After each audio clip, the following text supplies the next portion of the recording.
Hello, hockey fans. The Minnesota Hockey Connection is on the air. We're on the air for the next half hour. I'm Kenny Gallagher along with Jerry Burrow. Jerry, it's July 2nd. Wow. What does that mean? In 2 more months, hockey starts again. Well, maybe some training camps and stuff and some youth stuff. But Right. here we are, the final show. This is the final show. We wanted to kind of wait till the Stanley Cup wrapped up. Right. The NHL draft took place, the NHL free agency. There's a lot to talk about. But let's talk about the Stanley Cup champion Washington Capitals. Wow. The Las Vegas Golden Knights. My goodness, they made it to the Stanley Cup. They did it. Yeah. And you're kind of happy that Vegas didn't win it. Oh, I'm thrilled they didn't win Jeez, it. you're doing cartwheels. Who would you rather have win it? A team that just waltzes into the league and wins it, or a team that's waited 44 years like the Washington Capitals? But I'll tell you one thing. The Stanley Cup, it was fun watching those games. Well, here's the thing that will go down in the history books that a lot of people might not remember. Las Vegas won that opening game. What was the score? 6-4. Okay? And then the Washington Capitals swept them, Right. won the next 4 games, and hoisted the Stanley Cup in Las Vegas. But I'll tell you one thing. It's the bounce of the puck sometimes. You need puck luck. Washington, played great. They did. But Vegas played great too, I thought. You know, it's funny you say a bounce of the puck because there's the one, they'll talk about the save, the paddle save. Yeah, that's right. By Holtby. Yeah. What was it, James Neal maybe, or whoever it was that had a gaping open net. Alex Tuck. Had the tying goal on his stick. Wild. Former Wild player. We should have kept him, I think. Well, this kid's going to get better and better. I agree. And he's a big power forward. I like his style better than I do Charlie Coyle. There's more to talk about on that. Well, again, Stanley Cup champion Washington Capitals. And Matt Niskanen, who went to UMD, played his high school hockey in Virginia, and hoisted the Stanley Cup, as did Minnesota resident T.J. Oshie. T.J. Oshie went to Warroad, born in Everett, Washington. Yeah. Not a Minnesota native. We're not going to hold that against him. But Matt Well, Niskanen, you can call him that. When he played his high school hockey in Minnesota, he's a Minnesota native. well, you're hockey-wise. you're native to where you were born. Okay. We'll give you that. Matt Niskanen, well, what a great story. He played 2 seasons only at UMD. Left after his sophomore year. Yep. Got drafted by the Dallas Stars, went to Iowa for a handful of games, made it up to the big league, and Dallas, Pittsburgh, and now Washington? Right. 3 teams? Right. All right. But Nate Schmidt, another Minnesota kid, he played for the Vegas. And he only, I think, played 2 years for the Gophers. Let's talk about some of these other Minnesota players. You had Gersich, who Yeah, was on Shane. the roster for Washington, but didn't play in any final games. Will his name get on the cup? Yep. Really? Yes, because he did play on games earlier. In Okay. the series earlier. So he'll be on the cup. My goodness. Because he was on that roster. And then there was that other kid. Travis Boyd. Okay. Hopkins boy. Edina? No, Hopkins. Oh, he played at Hopkins. Yes. Okay. But then he went to the development team after his 9th grade. He was, 9th grade, he was probably one of the best high school players in the state. So you have that Minnesota connection, but my goodness, Alex Ovechkin has been a great player for this league since the first. 52 goals in his rookie year, won the Calder Trophy. Yeah, he's won a few of them. And he finally gets to hoist the Stanley Cup and the Conn Smythe MVP of the tournament, of the Stanley Cup. Yeah, he keeps on going, but he was like a kid. Yeah. He was like a kid at a keg party. I've always liked his enthusiasm. I've always liked his eagerness to score. And when he does score, it's a celebration. It's meaningful, unlike a guy named Mikael Granlund who chews on his mouthpiece and doesn't have time to raise his stick after he scores a goal. This is nothing. 43 seasons the Washington Capitals waited. Alex Ovechkin, the leader of that group. And what happens at the end of the Stanley Cup? The coach leaves. Yeah, I was just going to say that. That was the weirdest thing in the world. They didn't want to pay him any extra money. Is that the reason? Yeah. Yeah. He was, they're saying that he was underpaid in the first place. Yeah. For what his time he put in. But if you win a Stanley Cup, He should have been in the top 5 probably in coaching salaries. Well, it's interesting because he goes to the New York Islanders, and the New York Islanders lose their superstar Tavares to Toronto. Yep, and I can understand Tavares growing up. That was his team. He slept with their blankets in Toronto. He's from Toronto. Yeah, but Toronto lost a heck of a player that went to Philadelphia. I can't think of his name. Van Riemsdyk? Yeah. He got 30-some goals last year. So is there going to be that much difference? I think that he gives them a pretty strong 1-2 punch with Austin. Is it Austin Matthews? Yeah, but when you get 34 goals, that's true. I mean, he's in the top 10 in scoring goals. True. Is Tavares that much better than Van Riemsdyk that he makes a difference? Well, time will tell. But the Islanders, my goodness, do they have a stadium? Are they still trying to work out that deal? They're playing downtown now. They're not playing out in Uniondale. No, downtown in the Bronx where the basketball team. But aren't they waiting for a stadium? I think they're talking more for another stadium because this stadium is smaller, 15,000, 16,000 only, and who knows? It's a lot funny. of politics in stadiums. The Islanders have never done well since the early 80s. In attendance. Oh. Well, they had the dynasty back in the early 80s. Right. But Mike Bossy and attendance-wise, Dave Lodgevin. Sure. But, I thought back when the Capitals won, and I thought of those early teams, and Tommy Williams played for the Washington Capitals in his career. Dino Ciccarelli. Yep. I always liked Rod Langway and Tim Hunter. Yep. There's some key players on those Capital teams that I really liked, just as a hockey fan. And I don't remember them ever getting to the finals either. Have they? Before this year? You mean to the Stanley Cup final? Yeah. Did they lose in a Stanley Cup? I don't know. I don't think so. I don't recall that. Yeah. I don't think they ever did. But good for them. Boy, I think it's great. The fans are going, they're just enjoying this. Yeah. Everyone has cap shirts and sweats and the sweaters. Thing that would have bothered me about Vegas is there's no grandpas and there's no dads that have waited decades for their hockey team to win the championship, but there is in Washington, and I just I'm glad that the Washington Capitals won it, and I'm extremely happy and glad for Matt Niskanen. Yeah, he's a good guy. So the Wild, they've got some draft picks that they've picked up, made some changes. Their season starts Thursday, October 4th at Colorado, and then Saturday, October 6th, the home opener against Las Vegas. Yeah. But what do you think of the draft picks? I'm not too happy, to me. I mean, you look at what it is. I mean, most analysts will say I was hoping below C average. Oh, really? Oh, yeah. I was hoping the Wild would get tough and go Russian, Canadian, American, Russian, Canadian, American, and they didn't. They took in the first round a Swede, and then they got another Swede. They liked that name so much they got another one. Well, they got in this round 3. They got this Jack McBain. He's the son of NHLer Andrew McBain. Right. He's a 6'3", 201, 18-year-old in the third round. Pretty good skater. Yeah. So he was injured this last year, so he didn't play too much. I think he played about 20 games in juniors. And they did get a Russian. I'm not going to try to pronounce his name. Well, okay, I will. Alexander Kovanov, 5'10", 198, 18-year-old. First-round talent. Right. Went in the third round. Yeah. But like you say, they got another one there they drafted last year or 2 years ago. If this Philip Johansson or Janssen or however they're pronouncing it, this Swede, this number 1 pick for the Wild, a right shot demon, a high hockey IQ. Paul Fenton, GM of the Wild, said he wants smart players.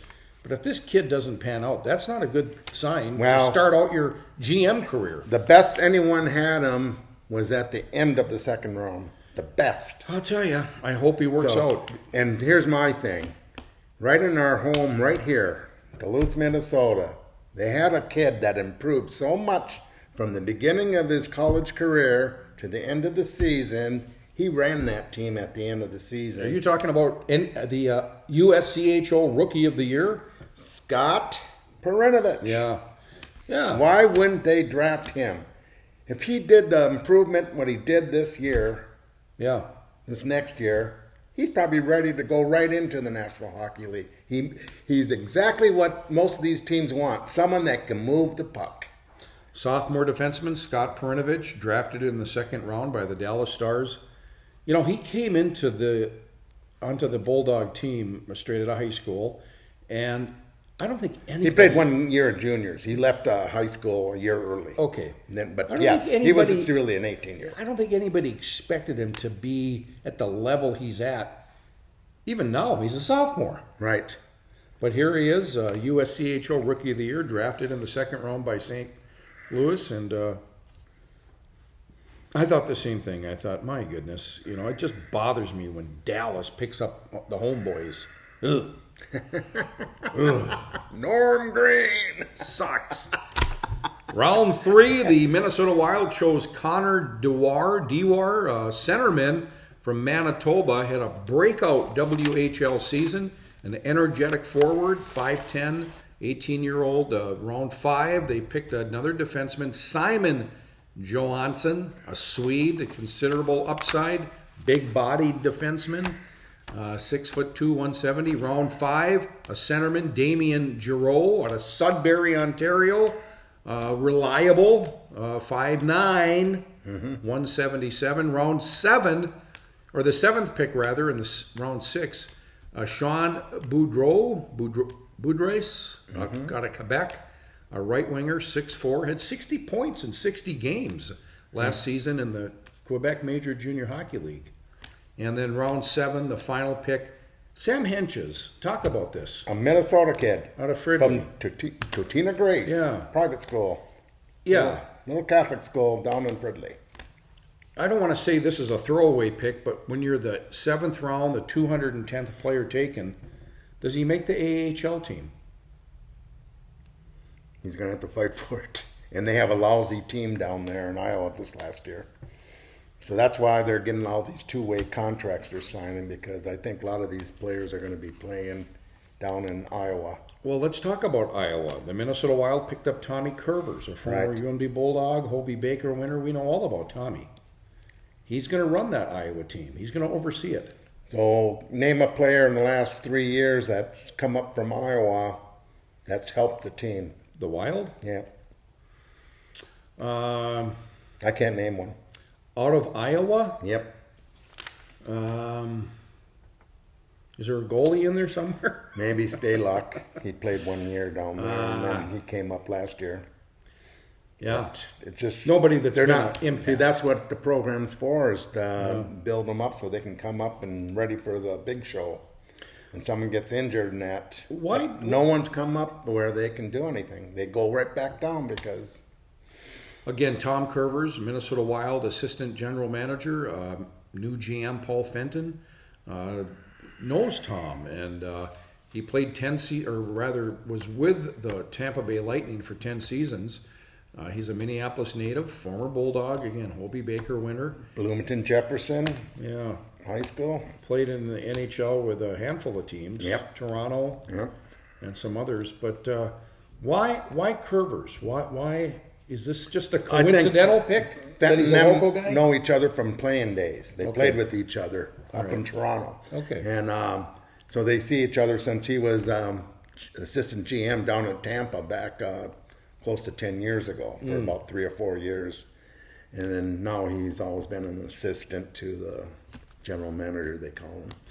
Well, but Tampa, he's a good guy, he knows hockey. Tampa Bay's been a good team the last several years. And keep in mind, they barely lost to the Washington Capitals to go to the Stanley Cup. But they got that little Canadian guy running that team from Detroit, Steve Yzerman. Yeah.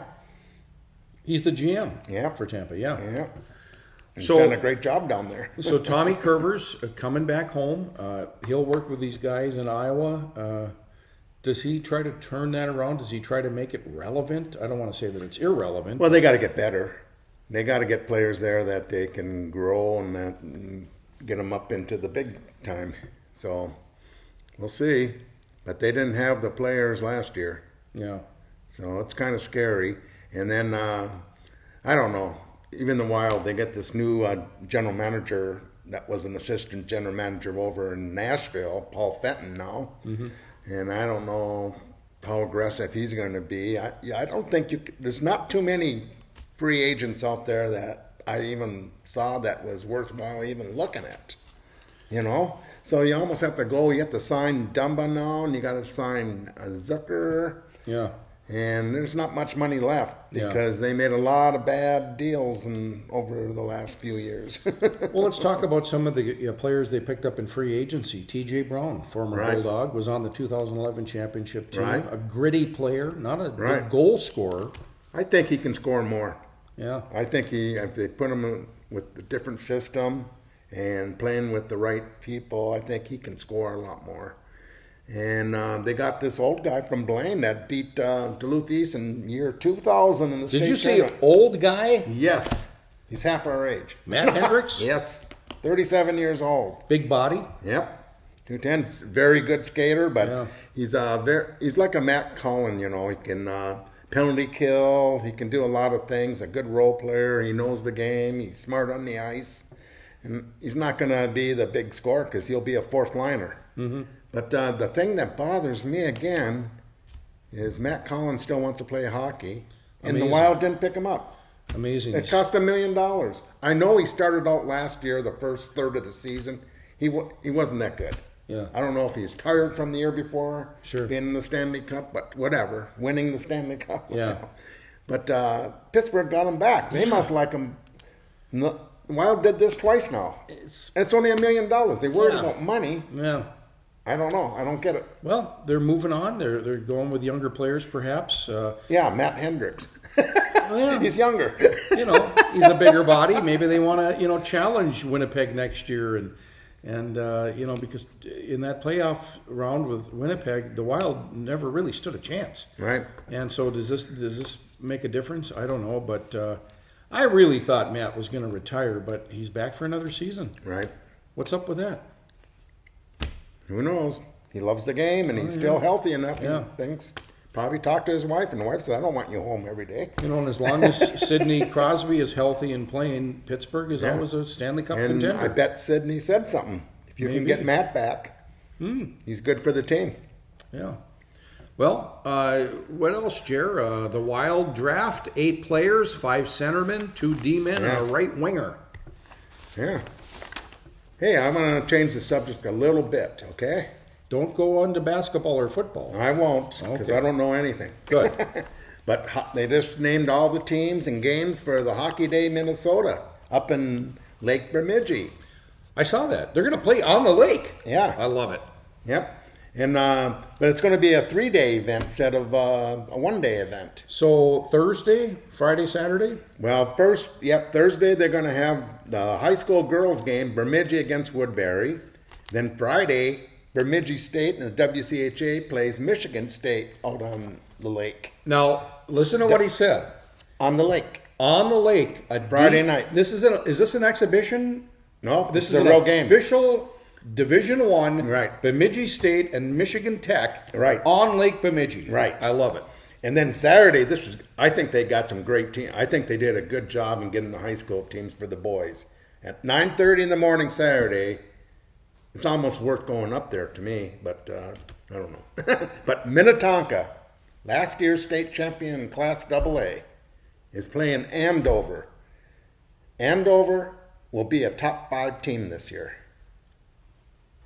First time ever in their program. They're going to be getting the top 10. Really? Yes. You're making a call. They're getting everyone back, but they only lost 1 player. Ooh. And they gave East all they can handle. They should have won that game in the finals in Section 7 AA. Yeah. But East always finds a way sometime. I don't know how they do it. Ooh. Well, Randolph does it, but he does it. Wow. So Jerry's making a call. Okay, 9:30.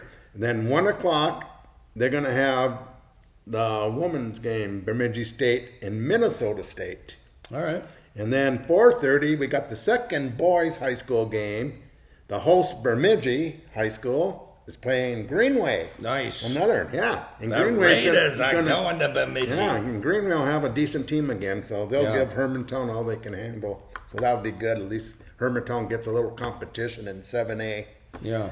And then at 7:30, On Saturday, they got Bemidji State versus Michigan Tech, but that'll be in the Sanford Center inside. Oh, okay. It goes inside though, but that's part of the weekend. And then 8 o'clock that night, the Wild are down here at the XL playing Columbus. All right. At the XL at 8 o'clock. So Michigan Tech and Bemidji State are going to play a college hockey game. It's going to be a regular game. It's going to count, if you will, and it's going to be on Lake Bemidji. And they say they can fit about a little over 3,000. They're going to have stands, so they're, with people standing around and all that. I bet they can get close to 4,000. Well, this is great. This is going to be the 13th annual. Great. It is the 13th annual Hockey Day Minnesota on Lake Bemidji, January 17th through the 19th, and a 3-day event. Yeah, and plus this will help Bemidji area hockey big time. This is a big event. It is. We had it in Duluth, we had it in Hermantown, and you can just see people it takes a lot of planning. It does. And Fox Sports North, they're a part of this, as is the Wild. Yeah, Minnesota Wild partake, and they promote the heck out of it. And you're right, it is a big deal. It's, we're the state of hockey. But no, that's great. Now, should we already anticipate and start the talk of where it will be held in 2020? Is your vision clear enough, Jer, to see where Hockey Day Minnesota will be in 2020? It's coming back down to the cities. The metro area. Yeah. Okay, we'll leave it at that. Yeah. That's a safe guess. Okay. I found East's schedule already. And they got some big games. Duluth East has their hockey schedule out? Yep. Wow. They got, they're going to play Cloquet twice again, and Cloquet might be the first time in a long time they get in the top 10 this year.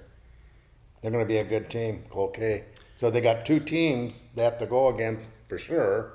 It's Cloquet and Andover. And then Elk River, if they get this Perbix back, he got drafted by he's going to Notre Dame, but he got drafted. I think it's Anaheim drafted him. Mm-hmm. And if they get him back, they'll be a very good team again. So, hey, that's going to be a good section there. But some of the games, they got Minnetonka, last year's state championship on January 5th up here at the Heritage Center. Now, when do they start? When is the first game? First game for East is November 30th, the last day of the month. That's when they usually start. And that is? November 30th on a Friday night. No, the teams. Where do they play? White Bear up here at the Heritage Center. Okay. Their first game. All right. And then they go down to the cities the next day and play Wayzata. The first Saturday of December, they always play Wayzata. Yeah. And so, but they got Cloquet twice. They got Eden Prairie, top 10 team. They got, I'm just saying, the home games. They picked up Egan and Chaplin Park. Yeah. And they go down and play Elk River, Lakeville South, Lakeville North, Blaine.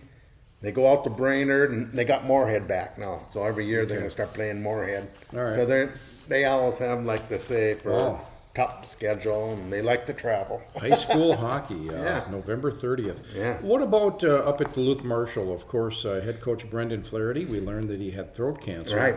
What's the latest? What do you know? And they say he's doing pretty good for what he has, and he thinks he's going to beat it, and you need that confidence and belief to help you out. And he's getting, I guess he's coming to the end of he had to do 7 weeks of chemo or something like that. And I guess he was doing pretty good. He was in his 2nd week when they had the benefit for him. And he didn't look that bad, so hopefully everything works out. And I hope they, like everyone's saying, they caught the biggest thing is catching it early. Yeah. What's the outlook for Duluth Marshall as far as their? I think they're going to be down. Yeah. Because they lost some key players, the Stauber, Willie, but they'll have a couple. This year might be their last year of being in AA too. They might. If they can't get kids coming in, that they might drop back down to 7A. All right. So we'll see on that. And maybe Hermantown moves up after this year. Let's talk about Hermantown because Kepke, he got drafted. Yeah. Yeah. Now, where's he going? Is he coming to UMD? UMD. Yeah. He'll be playing at UMD this year. Nice. Yeah. So we got another Hermantown kid. Who drafted him? Oh, boy. Do I have that? Dallas? No. Anyways, is it Cole Koepke? Yep. Cole Koepke, Bulldog. He might have been. He might have been Anaheim too. Okay. I'm not sure. Yeah. But so incoming Bulldog Cole Koepke, that's got to be a thrill for these young boys turning into men when they hear their name called, and it was held in Dallas this year, and their dream comes true. They're no longer little boys playing the game. They're moving on, big steps. So congratulations to, of course, Scott Perinovich and Cole Koepke. Talking about hearing his name, that Johansson that the Wild took in the 24th pick in the first round, he almost fell to the floor after he heard his name. Because he wasn't expecting his name to be called for a long time. I hope this works out. I really do. I'm not thrilled about it. But the guy I wish they would have taken, I can't remember his first name, but his last name is Wild. Really? Yeah, and he went late. They were saying that he was one of the best players on the charts. Who ended up with him? Was it the Blackhawks? I don't recall. Wild. I can't remember his first name. It's Wilde. Okay. And you pick that guy. You take the Wild guy. Jeez. Boy. Well, it's been a great season. We got UMD national champs. No one thought that would even come close to that after getting second place the year before. Yeah. Losing a lot of top players that left early. And what a group. But now they won it. The celebration's over. They got to get ready now for the new season. And you wonder how all these kids react after winning. Do they have that same spark? Do they have that same chemistry? Yes. Are they? Yes, they're all young kids. They're all young men. So the Bulldogs start Saturday, October 6th, at Amsoil Arena against the Minnesota Gophers. Yeah, it's a home and home, isn't it? Yeah, and it's a Saturday-Sunday series, and then Game 2 Sunday at Mariucci. And those games, by the way, UMD Bulldog Hockey on KDAL 610 and 103.9 FM. And the NCAA Frozen Four, the Bulldogs will win the championship in Buffalo, New York next season. And, yeah.